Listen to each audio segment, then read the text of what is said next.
Blog Talk Radio.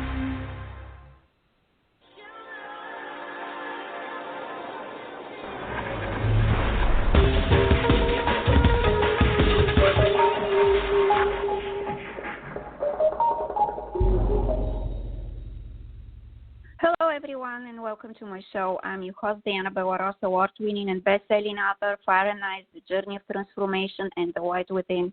You can find out more about me on my website, dianabellaros.com, as well as subscribe to my radio show on Blog Talk Radio /Diana Bellaros. And I'm also a women's advocate. I have been working on domestic violence for the past 12 years. I have written 4 books. And the purpose of the show is to make a difference in the lives of the victims of domestic violence and to save as many as possible lives and to give them the power they need to get out of toxic and unhealthy relationship before things get really bad and end up in a tragic outcome. So today I have a victim of domestic violence. She's a women's advocate as well, and I'm so honored to have her with us. And she is going to share her story, and I'm absolutely sure with her story she'll be able to help somebody in a similar situation. So welcome to my show, and thank you for helping. Please introduce yourself. Thank you for having me. My name is Jodie Silberman, and I am a paralegal. I've been a paralegal for 30 years, and my business is just called Jodie.org. And my story is that I'm a family law paralegal, and for all these years, I'm helping all these women to get out of these relationships. But it was hard to apply that to myself, and it took my ex getting arrested for domestic violence to finally get out of it. And for me, it took – you never really know where to go and how to get out. And you have to put that foundation around you, that support, and you really have to find your legs and be strong. It's not an easy thing, but I know that from my perspective, to go from surviving to thriving is an amazing experience, and I love to help women try and do that and be that guide for them. Now, from my perspective, I can do the legal side, and I've been through it on the personal side. So in my coaching business, I like to help them kind of through the legal process and the personal process, because the legal process is very unforgiving. And I can help them to understand what they need to do to successfully get through that process and how to deal with the other side and not protect your buttons. Don't let them get to you, because they know just how to make you dance. They know exactly what it is that's going to get to you, what your buttons are. And we have to learn how to put those away and be strong. And it's not easy. It's not easy. And there are tools that I have that I can help you and show you and guide you from where I came from, because it was my support system that helped get me through, that taught me how to put my legs underneath me, stand your ground, and just keep persevering, because you have to. It's about just putting one foot in front of the other and finding those people that you can surround yourself with that will be there to get you through each step of the way, and finding that strength within us, which we all have.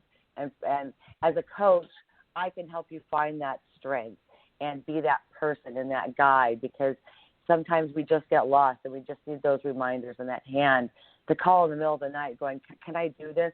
Where do I go? What about my kids? When our heads get so filled with all of this, it's that person you can reach out to and go, okay, you're going to be okay. I can see the road ahead of you, and this is what you need to do next. And I think that we need that community of women around us to show us that, you know what, I can do this. She did it, so I can do it too. And I did it, so I'm going to show you how to do it, because you can do it. Because if I can do it, anybody can do it. And I know it's not easy, and it's the scariest thing you'll ever go through, but it's probably the best thing you'll ever go through.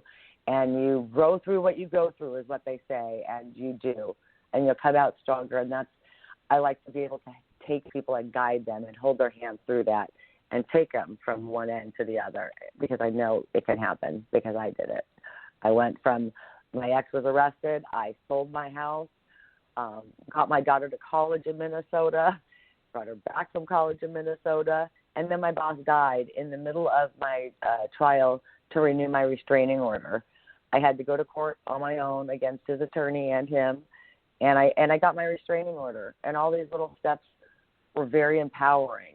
And it takes sometimes looking back, going, oh my gosh, I did that, and all those little steps will help you. And you just need to surround yourself with that support to help you get through all of those steps, because it can be done and you can do it. So that's if anybody amazing. needs anything, again, I love to help people.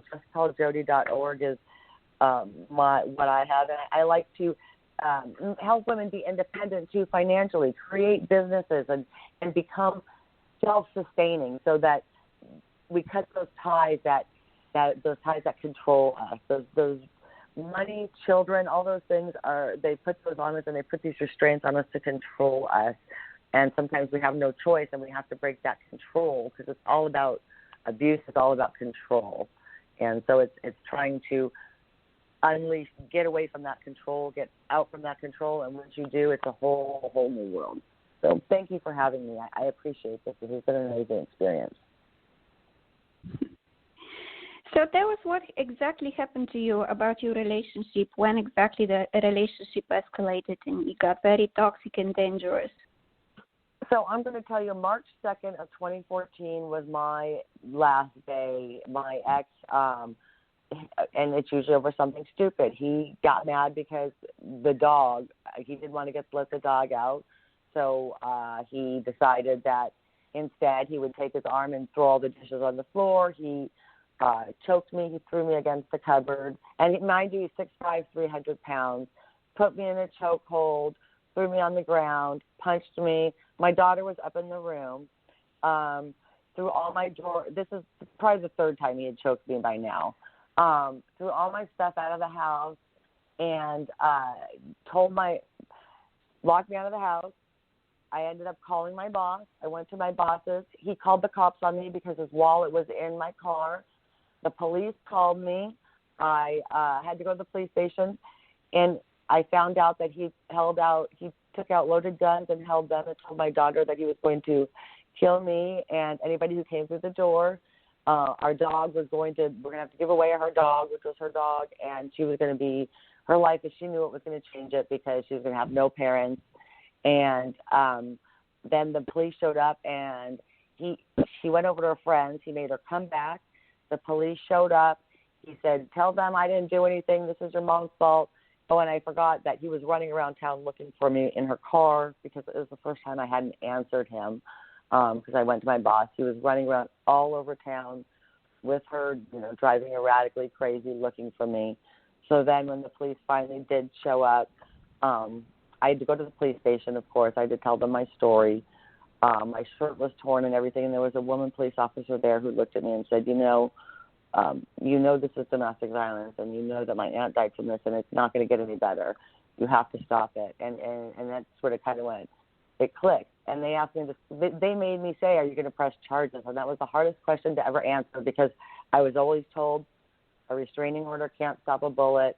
They pulled 21 guns out of my house with, loading equipment and everything else. I had to, he stalked me. After he was arrested, constantly he was around. His friend ended up getting his gun. So I have no doubt right now, to this day, he has those guns in his possession, even though he was convicted of domestic violence. But the police don't care, and I know that because I've tried to do something about it. So something does need to be done. They need these offenders need to have somebody tracking them so they don't get these guns in their possession. And Facebook, he stalked us. Social media is a huge issue. That's another thing, He constantly stalked us. He stalked my daughter. He contacted people. So my daughter, to try to get in touch with my daughter, he showed up at her games, and he was arrested at her softball game while she was playing softball for high school. So that was kind of the end of everything. And March 2nd, 2014, once he was arrested that day, he never came back. And it was kind of that one day where everything went to shit, and I couldn't do the dance with him anymore. I didn't know what to do to stop the rage. I just was like, I didn't know what else to do, and that's the day I left. I actually left to go to my boss's, and I didn't answer the phone. You know, you always answer because, oh my gosh, I have to fix this, right? And I didn't know what else to do to fix it. I couldn't fix it anymore. I had done everything. There was nothing left in me to try and stop the rage. And that's what happened. And he tried to tell the police, of course, it was my fault that I attacked him, and I had to go through all these things, and it wasn't easy. And I had an incident in court where it got turned on me, where he walked by and he was harassing me in court, and there was a female officer who kind of turned it around on me, and that was an issue too. So they don't see it your way. They have police are not always our friends. They're not always there to help us, and that's frustrating too. The system is broken. The system is very broken when it comes to domestic violence, and I know that, and I see it because I work in it. So I understand it, and I think that that's a perspective too, to help people kind of avoid those pitfalls as well. So I successfully made it out, and I have an inside understanding of how the court system works, you know, and it was hard even for me with that knowledge. So that's why, you know, lawyers shouldn't represent themselves. Doctors should not be their own clients because emotions cloud judgment, and it's so hard and it's so emotionally charged. But you know what? It's you get through it, and that's why you have that guidance to help you with those times, so you make those right decisions to keep going and don't give up and don't let them get to you, because they will try and wear you down, and you just have to try and be strong and find that support. Your support system really is everything. That's what I feel. Your support system that you surround yourself with is everything, and you can do it, and they're there. And it may be a coach. It may be somebody not in your family and not your friend, because that sometimes is, it just makes the situation harder because they all have their opinions and their 2 cents about everybody's life, and that doesn't always help because they don't understand the intricate situation and the dynamics of abuse and the insidious nature of it and how it works, unless you've been through it. Yeah, absolutely. That's very true. The family turns against you. They gaslight you. They get involved with gangsters. They come to your house, you know, and they have criminals around, you know, and I have been experiencing for quite a while, you know, and they do horrible things to you, and I don't know what is the gain from it. Honestly, I don't. They find people, you know, because it's still the masculine dominating, the feminine, and it's absolutely devastating when women try to get out to build life for themselves and stay alive and healthy. Because staying in domestic violence and toxic relationship takes a toll on your body. Your system starts to shut off from all this torture because this is repeated pressure on you. And that's why we need new laws. We need a lot of women who understand and have been through domestic violence and abuse. Because in domestic violence and abuse, you need to be in a situation like this to understand others. That's how it is. And so you can do the work, like you're a paralegal and you're trying to do your best to help others and to be in the system, so you can tell them, hey, this is a very serious issue. We need to do something about it because women's lives matter, and we need to take care for these women and give them a chance to live the only life that is given to us, to them, right?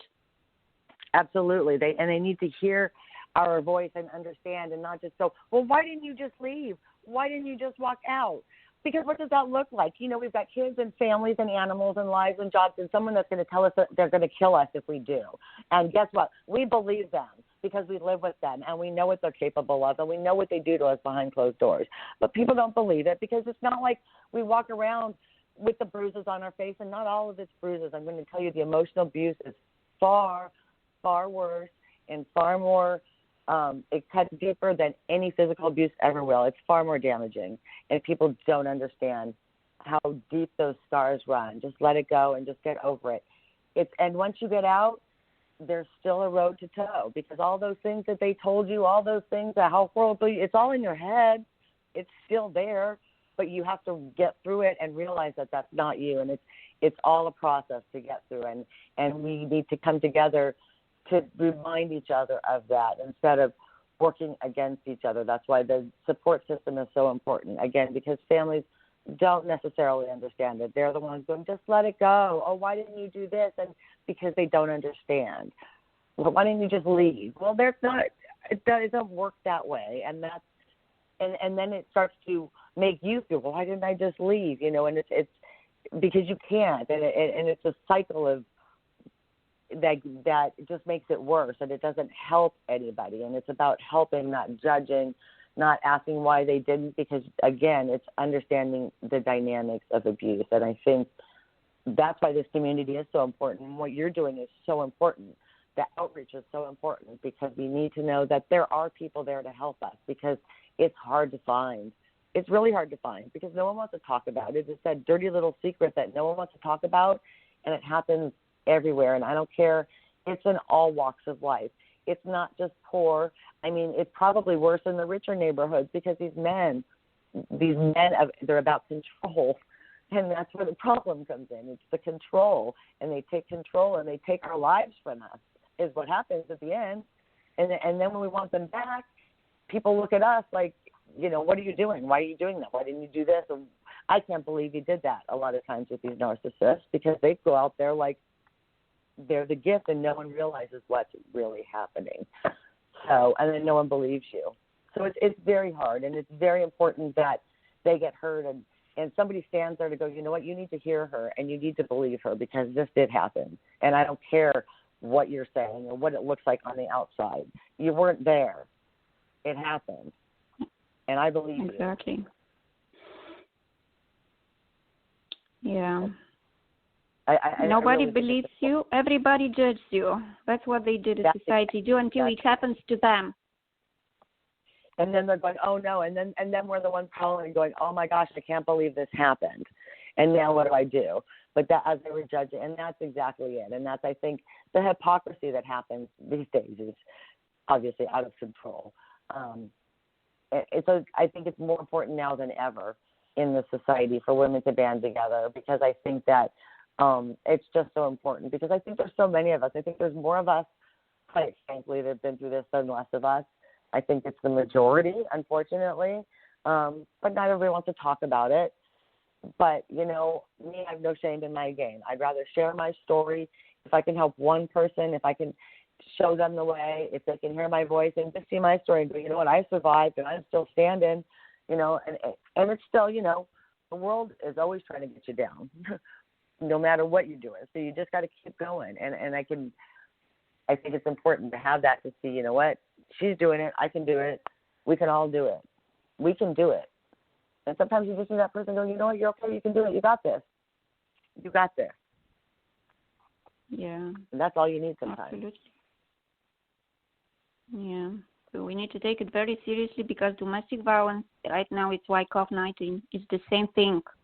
So it's absolutely pivotal for all of us to do something, and women to come together instead of competing and judging each other. We need to come together, and we need to make sure that our rights are protected and our lives matter, because so many women died, and they're dying daily, every second of the day on a global level. It's absolutely, absolutely devastating. So it is. It's an epidemic that no one's talking about. They're all busy talking about all these other epidemics, but this is an epidemic, a global epidemic. I mean, what are the statistics? 1 in 3 women every how many minutes are dying or involved in domestic violence? 1 out of every 3 women is involved in domestic violence. 1 out of every 3 women. That's pretty much everybody. You know, and that's sad, mm-hmm. and that's we need to, and that's why we need to come together. They've designed it for everybody. You know, divide and conquer. That's what they've done, and that's why we women need to come together and not be apart, because it's a sisterhood, and it's so empowering to have that sisterhood, because when you find those women that want to work together, and you find more and more, we're all like-minded, and when you find those people of that like mind, it's just, we're unstoppable, and it'll make you unstoppable, and that's where we need to be. We're gaining that momentum, and it's because our voice does need to be heard, and enough is enough. It's not okay to treat us this way. It's not okay at all. You know, it's just, and something needs to stop.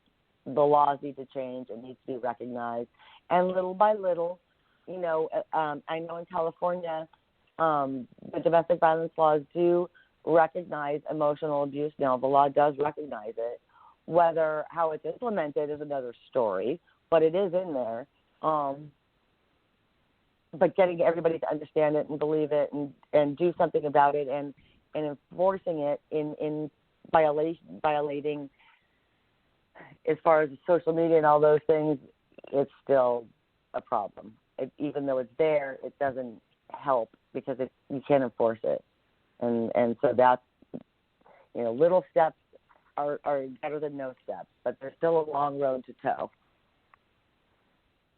Yeah, that's true. I think that what you're doing is That's so true. important, and what all of us, everybody just working together is so important. Yeah, absolutely. And we are almost out of time. Is there anything, the last words, can you give some advice in terms of domestic violence at the moment who are in a toxic relationship, shaking at home and being afraid? I would say the best thing to do would be if you can reach out, but just pack a bag, pack your stuff while no one's paying attention, and then as soon as you have a chance to get out and call justcalljodie.org, call Deanna, call anybody, call anyone, go to SAFE. There's organizations all over. Go to a shelter. They will help you. Once you're out, it's easier to stay out, and there are resources out there for you. And just find them and get them and file the restraining order. And once you have the restraining order, you have to enforce it. I know it's scary, but do it. And every time you do it, it'll get a little easier and a little easier. And find someone that will help you and protect you and help you through that process, because you can do it and you can get out.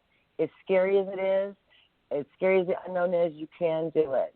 So I think just that's the best thing I can tell you is when they're not paying attention, before anything gets filed, grab your money together, get your safety bag together of your belongings, and then as soon as you have an opening, I would take it. Thank you so much, Jodie, for sharing your story. I'm absolutely sure this is going to make a difference, and the show is available to download for free on Blog Talk Radio, Player FM, everywhere, as well as on YouTube. Please subscribe. Reach for help.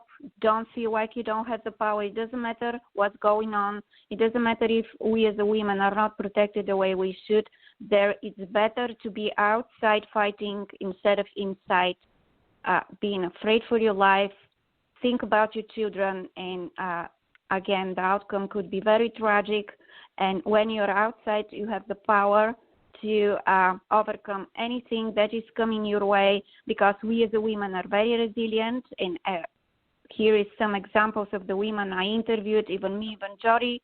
So do your part as a woman. Join us in the war against domestic violence as well as men, because you never know. You could be the next victim.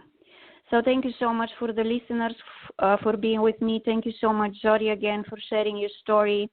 And again, subscribe to my channel, support us with what we do, because now is the time for this injustice to be brought to justice and to create new laws that will protect women and children. Thank you. Thank you for having me.